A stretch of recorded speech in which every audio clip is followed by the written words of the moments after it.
saying that कि तुम्हारा body का structure and figure and all which I didn't knew that कि अच्छा ये सारी चीज़ें बोलनी होती है.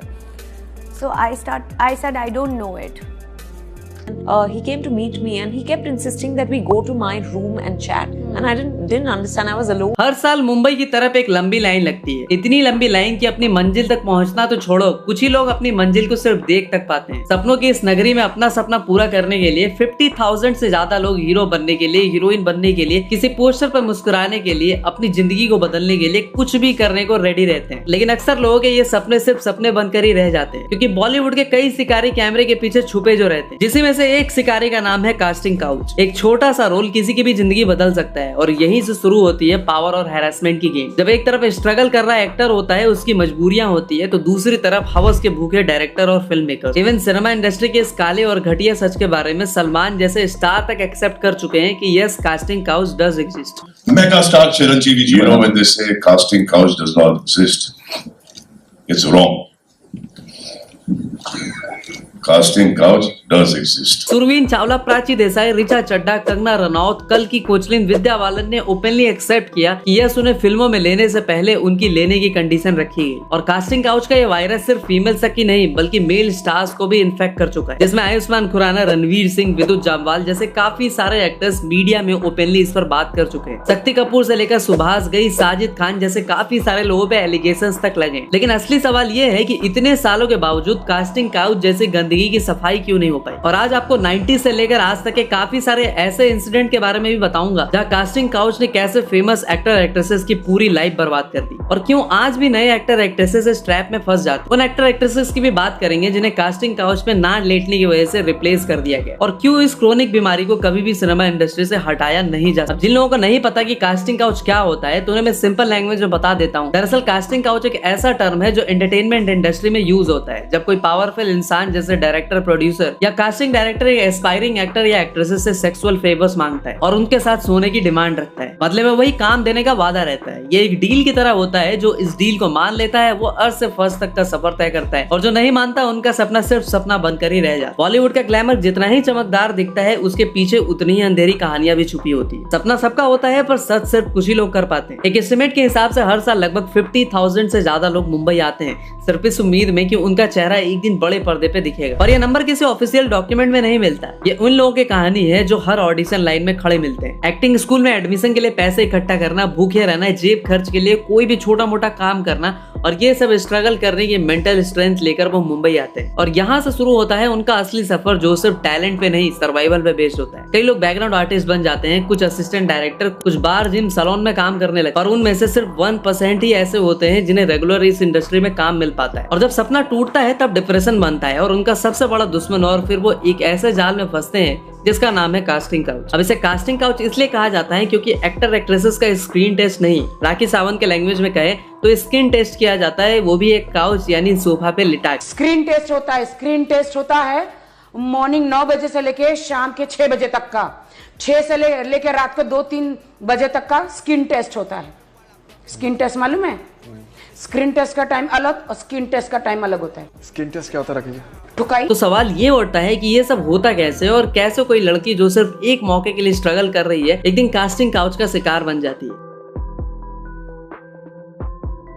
तो जब एक नई लड़की मुंबई आती है तो वो अपना पोर्टफोलियो बनाती है, सोशल मीडिया पे प्रोफाइल्स डालती है, कास्टिंग कॉल्स के ग्रुप ज्वाइन करती है. ये हर नई एक्ट्रेस का पहला स्टेप होता है. बस वही वक्त होता है जब शिकारी की पहचान की जाए और यहाँ से शुरू होता है असली खेल. सबसे पहले मीटिंग कहीं पब्लिक जगह पे होती है जहाँ एक प्रोफेशनल वाइब दी जाती है ताकि लड़की को बिल्कुल भी अनकंफर्टेबल ना लगे. फिर धीरे धीरे जब सब सेट हो जाता है तो बाद में कहा जाता है कि सूट का बजट टाइट है तो मीटिंग अगर घर पे हो जाए तो बेटर होगा. सर को प्राइवेसी भी तो चाहिए होती है ताकि वो फ्रीली बात कर सके. और यही मौका है जहाँ आकर नई लड़कियां गलती करती है और जब ये लड़कियां डायरेक्टर के घर पे किसी प्राइवेट लोकेशन पे पहुंचती हैं तब प्रोफेशनल मीटिंग का दौर खत्म हो चुका होता है और वहाँ सिर्फ एक शिकारी और उसका शिकार होता है. बातें धीरे धीरे पर्सनल होते जाती है. डायरेक्टर या प्रोड्यूसर के शब्द बदलने लगते हैं. तुम्हें पोटेंशियल तो है लेकिन इंडस्ट्री में सर्वाइव करने के लिए कॉम्प्रोमाइज करना पड़ता है और यही शब्द अक्सर इस्तेमाल होते हैं. ये एक ऐसा जाल होता है, इतनी चतुराई से बुना जाता है कि एस्पायरिंग एक्ट्रेसेस को समझ नहीं आता है कि वो कब इसमें फंस गई. कोई कहता है कि बस एक छोटी सी पार्टी में इम्प्रेस करना है तो कोई कहता है कि तुम्हें रोल के लिए थोड़ी सी बोल्डनेस दिखानी होगी. और ये सब सुनने में प्रोफेशनल लगता है लेकिन इनका असली मतलब कुछ और ही होता है. और अगर लड़की लड़की इनसे इनकार करती है तो उसका सपना वहीं पे खत्म हो जाता है और उससे कहा जाता है कि तुम इंडस्ट्री के लिए बिल्कुल भी फिट नहीं हो या फिर तुम्हें अभी और स्ट्रगल करना पड़ेगा। पर जो हाँ कह देती है उनके लिए एक लंबी सड़क की शुरुआत होती है, एक ऐसी सड़क जो शायद उन्हें एक छोटा सा रोल दिला दे लेकिन उनकी आत्मा को हमेशा के लिए खोखला कर दे। जैसे कि एक मॉडल है अलंकृता सहाय जो कि कहती है कि अगर आप लोगों से थोड़ा सा भी फ्रेंडली हो जाओ तो उन्हें लगने लगता है कि ये इंटरेस्टेड है, इसे बेड पे ले जाना इजी होगा। अगर आप थोड़े से काइंड हो, थोड़े भोले वाले हो तो आपको वो अलग तरीके से परसुएट करने लगते हैं। कुछ इसी तरह रश्मि देसाई कहती हैं कि उनके साथ भी शुरुआत में कुछ ऐसा ही हुआ था, जहां उन्हें एक बंदा फेक ऑडिशन के लिए बुलाता है और उनके साथ कांड करने की सोचता है। वहाँ कोई नहीं था except him, no cameras, nothing, and he tried his level best कि वो मुझे ड्रिंक पिला के बेहोश करे और उस चीज का एडवांटेज। कुछ इसी तरह विदिता बाग जिन्होंने काफी सारी मूवी सीरीज भी की है लाइक भोकाल, इंस्पेक्टर अविनाश, वो कहती हैं कि बीइंग अ बंगाली एक टाइम पे उन्हें हिंदी ठीक से नहीं आती तो एक डायरेक्टर इनका दोस्त बन जाता है, फिर उन्हें हेल्प करने की प्रॉमिस करता है और वो कहता है कि उसके बड़े बड़े प्रोडक्शन हाउसेस से पहचान है और वो बाद में इनके साथ मिसबिहेव करने लगता है। अभी कोई बड़ी एक्ट्रेस तो होती नहीं तो मामला वहीं दब जाता है, लेकिन बड़ी एक्ट्रेसेस लाइक कल्की कोचिन, सुरवीन चावला, राधिका आप्टे से लेकर कंगना रनौत, इवन विद्या बालन जैसी इतनी बड़ी सेलेब भी कभी न कहीं कास्टिंग काउच की शिकार होते होते बचती हैं। And he came to meet me and he kept insisting that we go to my room and chat. And I didn't understand. I was alone. Yeah, uncomfortable. So so we were in the coffee shop chatting, and then he kept insisting we go to the room. But I did a very smart thing. When we went to the room, I left the door open, and then he knew that the only way for him was out. Chitrangada Singh को बाबू मोशाई बंदूकबाज के set पे indirectly sexually harass किया जाता है और वो director cushion Nandi के लिए कहती हैं कि वो सेट पे कुछ भी वल्गर बातें किया करता और उन्हें नवाजुद्दीन के साथ बार बार 7 सेकंड का किसिंग सीन करने के लिए मजबूर करता। इस तरह के इंटीमेट सीन्स को शॉर्ट करने के बाद जानबूझकर डायरेक्टर कुशन नंदी उन्हें फिर से वही सीन शूट करने को कहते और वो भी पेटीकोट में, मतलब अलग अलग तरीके से उन्हें हैरेस करने की कोशिश की जाती, जिसकी वजह से उन्हें वो फिल्म छोड़नी पड़ती है और उन्हें डायरेक्टर का कोई कॉल भी नहीं आता। देखो कहने के लिए तो कह सकते हैं कि स्क्रिप्ट की डिमांड थी, बट चित्रांगदा के अकॉर्डिंग उन्हें जानबूझकर परेशान किया जा रहा। अब देखो ये कोई नई कहानी नहीं है, बॉलीवुड के उस अंधेरे कोने की हकीकत है जिसे कास्टिंग काउच कहते हैं। जैसा कि मैंने बताया कि ये सिर्फ नई लड़कियों के साथ नहीं होता और सिर्फ एक्ट्रेसेस के साथ ही नहीं होता, कई बार तो मेल एक्टर्स भी इसका शिकार बनते हैं, जैसे कि रणवीर सिंह जो कहते हैं कि उन्हें भी एक टाइम पे मैनिपुलेट किए जाने की पूरी कोशिश की गई थी। Later I found out what he was interested in. He kept it on the side. He said, you have to be smart. You have to be sexy. जो स्मार्ट है, जो सेक्सी है वो आगे निकल जाता है। कल मैं तुम्हें ये ऑफिस में भेजूंगा, कल मैं तुम्हें वो ऑफिस में भेजूंगा, फिर तुम मुझे कहो, you know?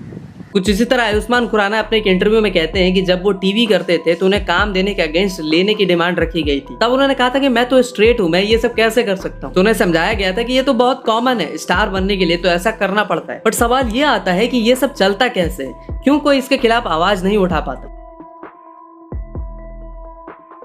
तो देखो इसका सीधा रीजन है पावर डायनेमिक्स और डर। एक तरफ एक स्ट्रगलिंग एक्टर होता है जिसका सपना उसकी जान से भी प्यारा होता है, दूसरी तरफ एक पावरफुल डायरेक्टर, प्रोड्यूसर या फिर ये कास्टिंग एजेंट जिसके हाथ में उनके सपने की चाबी होती है। इस डर की वजह से कई लोग चुप रह जाते हैं और ये सिस्टम चलते रहे। जैसे कि सुअर की गुद्दी के शकल के साजिद खान को ही देख लो, इसके ऊपर एक दो नहीं कास्टिंग काउच के मल्टीपल एलिगेशंस लगे हैं, जिसमें टीवी एक्ट्रेसेस नवीना बोले से लेकर रैचल वाइट, सलोनी चोपड़ा, सरलिन चोपड़ा, आहाना कुमार, मंदाना करीमी सभी ने इस पर एलिगेशंस लगाए। लेकिन हुआ क्या, इसे सिर्फ हाउसफुल 4 प्रोजेक्ट से निकाल दिया गया और बाद में इसकी इमेज व्हाइट वॉश करने के लिए सलमान ने इसे बिग बॉस में बुला लिया। कुछ इसी तरह शक्ति कपूर ने एक स्टिंग ऑपरेशन में मीडिया पर्सन तक को कॉम्प्रोमाइज करने को कहा in against of getting a role, जिसकी वजह से उन्हें बहुत बैकलैश भी झेलना पड़ा। कुछ इसी तरह 90s में ममता कुलकर्णी ने भी राजकुमार संतोषी पे चाइना गेट मूवी के लिए सेक्सुअल फेवर्स के अगेंस्ट मूवी में काम देने के एलिगेशंस लगाए और सौदागर से फेमस हुई मनीषा कोइराला ने सुभाष घई के साथ कभी दोबारा काम नहीं किया, क्योंकि उन्होंने उनसे कुछ ऐसी डिमांड रखी जिसे मनीषा ने बिल्कुल ही डिनाई कर दिया। देखो मनीषा कोइराला ने कभी सुभाष घई के अगेंस्ट कुछ भी नहीं कहा, लेकिन इजरायली मॉडल रीना गोलन ने सुभाष घई पर डायरेक्ट एलिगेशन लगाते हुए कहा कि Subhash Ghai tried to take her to his bedroom under the pretext of discussing work. और बॉलीवुड में कोई भी ऐसा डायरेक्टर या बड़ा सुपरस्टार नहीं है जिसने ये सब नहीं किया। इवन सिद्धार्थ मल्होत्रा को ही ले लो, इनके लिए ऐसी रूमर आती है कि वो करण जौहर के चहेते हैं क्योंकि वो उन्हें देते हैं। बात सामने नहीं आती मगर सबने ये सब किया है, क्योंकि रोल चाहिए तो बिस्तर पे तो सोना ही पड़ेगा। हाँ, लेकिन ये उन लोगों के साथ बिल्कुल नहीं होता जो पहले से इंडस्ट्री में एस्टेब्लिश है या किसी एक्टर प्रोड्यूसर या डायरेक्टर के बेटे हैं उन्हें रोल आराम से मिल जाता है और उनका करियर भी आराम से बन जाता है, चाहे उन्हें एक्टिंग आती हो या फिर ना। तनुजा चंद्रा वाला केस तो आपको याद ही होगा। एक जानी माने डायरेक्टर ने खुद एक इंटरव्यू में बताया था कि जब वो इंडस्ट्री में नहीं थी तो उन्हें भी इनडायरेक्ट तरीके से कास्टिंग काउच का सामना करना पड़ा। उन्होंने बताया था कि कई प्रोड्यूसर्स उन्हें ऐसे रोल्स के लिए अप्रोच करते थे, मतलब वो कितनी ज्यादा बोल्ड सीन्स कर सकती है, मगर तनुजा ने ये सब करने से मना कर दिया और अपने टैलेंट के दम पर अपना नाम बनाया। लेकिन उन्होंने ये भी कहा कि हर किसी के पास इतनी हिम्मत या रिसोर्सेस नहीं होते। एक्ट्रेस पायल रोहतगी ने तो ओपनली एक फेमस डायरेक्टर के खिलाफ आवाज उठाई। उन्होंने कहा कि उन्हें एक फिल्म के लिए रोल का ऑफर मिला, लेकिन बदले में उन्हें डायरेक्टर के साथ प्राइवेट मीटिंग्स अटेंड करने को कहा गया। पायल ने इसके खिलाफ सोशल मीडिया और इंटरव्यू में बात, लेकिन इंडस्ट्री में उन्हें ज्यादा सपोर्ट नहीं दिया। उनका करियर भी इसके बाद स्ट्रगल करने लगा, जो ये दिखाता है कि इंडस्ट्री में सच बोलने की कीमत क्या होती है। कंगना रनौत जो बॉलीवुड की टॉप एक्ट्रेसेस में से एक हैं, उन्होंने कई बार कास्टिंग काउच के खिलाफ आवाज उठाई है। उन्होंने बताया कि जब वो इंडस्ट्री में नहीं थी तो उन्हें भी ऐसे प्रपोजल्स मिले थे जिन्हें उन्हें कॉम्प्रोमाइज करने को कहा गया। कंगना ने एक इंटरव्यू में मुझे कहा गया था कि अगर मैं बड़े प्रोड्यूसर के साथ एडजस्ट करूंगी तो मुझे बड़े रोल्स मिलेंगे, और यहाँ एडजस्ट करने का सीधा मतलब है कि तुम्हें हमारे साथ सोना पड़ेगा। 2018 में जब मीटू मूवमेंट इंडिया में आया तो बॉलीवुड के अंदर एक तूफान उठा। कई एक्ट्रेसेस और एक्टर ने अपने अपने एक्सपीरियंसेस शेयर किए। तनुश्री दत्ता ने नाना पाटेकर और एक फिल्म के डायरेक्टर पर सेक्सुअल हैरेसमेंट के आरोप लगाए। उन्होंने कहा कि एक फिल्म के सेट पर उन्हें अनकंफर्टेबल सिचुएशन से गुजरना पड़ा और जब उन्होंने इसका विरोध किया तो उन्हें इंडस्ट्री से ऑलमोस्ट बॉयकॉट कर दिया गया। इस मूवमेंट में और भी नाम आए जैसे कि विकास बैल, साजिद खान और आलोक नाथ, जिन्होंने अपने पावर का गलत इस्तेमाल किया। देखो, एक्ट्रेसेस इंटरव्यू में ये तो कहती हैं कि उन्होंने मना कर दिया और उन्हें अपने दम पर अपनी पहचान बनाई, लेकिन सच्चाई कुछ और ही होती है। बिना किसी के साथ सोए इस बॉलीवुड में कोई आगे नहीं बढ़ सकता, एक्सेप्ट वो किसी बड़े सेलिब्रिटी या पॉलिटिशियन का बेटा या बेटी ना हो। और इसमें एक बात तो है जो शायद सबको सुननी और जाननी चाहिए, बहुत सी लड़कियां और एक्ट्रेसेस ऐसी भी हैं जो इंडस्ट्री में अपना नाम कमा चुकी है और इन सब के बारे में खुलकर बोल रही है, आवाज उठा रही है। जब उनसे पूछा जाता है कि उन्होंने इतने सालों से कुछ क्यों नहीं बताया, तो उनका एक ही जवाब होता है कि उन्हें डर था, वो नहीं बता सकती थी बॉलीवुड में कास्टिंग काउच होता है। अब देखो, ये सही भी है, मगर कुछ एलिगेशंस फेमस होने के बाद झूठे तौर पे भी लगाए जाते हैं। जो एक्ट्रेस पहले किसी के साथ 2-3 साल तक रिलेशनशिप में रहती हैं, पब्लिक में अच्छा बिहेव करती हैं, उसी एक्टर डायरेक्टर के साथ मूवीज करती हैं, बाद में वही एक्ट्रेस आकर उन्हीं लोगों पे आरोप लगाने लगती और उनके अगेंस्ट सेक्सुअल हैरेसमेंट के एलिगेशंस लगाती है। पर सिक्के के देखो हमेशा दो पहलू होते हैं। अगर कोई मजबूरी को खरीद रहा है तो आप भी उसे बेच तो रहे हैं ना। आपके लिए आपकी इज्जत सबसे बढ़कर होनी चाहिए, ना कि पैसा। बहुत सी एक्ट्रेस आज मीडिया में आकर इसी पे बात करने का रोना रो देती है कि हमारा कोई नहीं था, दबाव था, हमारे साथ ये सब हुआ, मगर बाद में फिर हमें अपने दम पर पहचान बनाई। जब आपने बाद में अपने ही दम पे पहचान बनाई तो आपने शुरू में ही ये सारी चीजें क्यों नहीं? और जब पहचान अपने ही दम पे बनाना था तो किसी की अननेसेसरी डिमांड्स को ही क्यों पूरा किया? तो देखो, ये इंडस्ट्री ऐसी ही है जहाँ बहुत से राज दबे हुए हैं और आज तक कभी बाहर नहीं है और ना ही शायद आएंगे भी। बहुत सी न्यू एक्ट्रेसेस और लड़कियां खुद को अपनी मर्जी से रोल पाने के लिए ये सब करती हैं और मैं तो कहूंगा कि कई बार खुशी खुशी करती है, मगर जब ये सब अपने करियर में सक्सेस हो जाती है तो अपनी झूठी स्ट्रगल स्टोरी सुनाकर सिंपैथी लेती है और किसी पर भी इल्जाम लगा देती है। और ये बस आजकल फिल्म इंडस्ट्री में नहीं बल्कि टीवी इंडस्ट्री में भी बहुत होता है और ये कल्चर शायद कभी खत्म नहीं होगा, क्योंकि जब लोग सपनों को खुद से बड़ा समझने लगते हैं तो नहीं सोचते कि क्या कीमत चुकाई जा रही और वो बस उन सपनों को देखते हैं, सक्सेस के महंगे महंगे ख्वाब जिन्हें पूरा करने के लिए वो कुछ भी कर सकते। और यहीं से जन्म लेता है कास्टिंग काउच जैसा वर्ड। तो ये था हमारा आज का वीडियो। आई होप कि हमारा वीडियो आपको पसंद आया होगा। तो देखो, इस तरह की वीडियोस बनाने में हमारा काफी एफर्ट एंड पैसा जाता है, तो भाई अब वीडियो को as much as possible like करो, दोस्तों के साथ शेयर करो, जिससे कि वीडियो के रीच बढ़े और हम इस तरह के वीडियोस आपके लिए लाते रहे। तो मिलते हैं अगली वीडियो में, तब तक के लिए हर हर महादेव।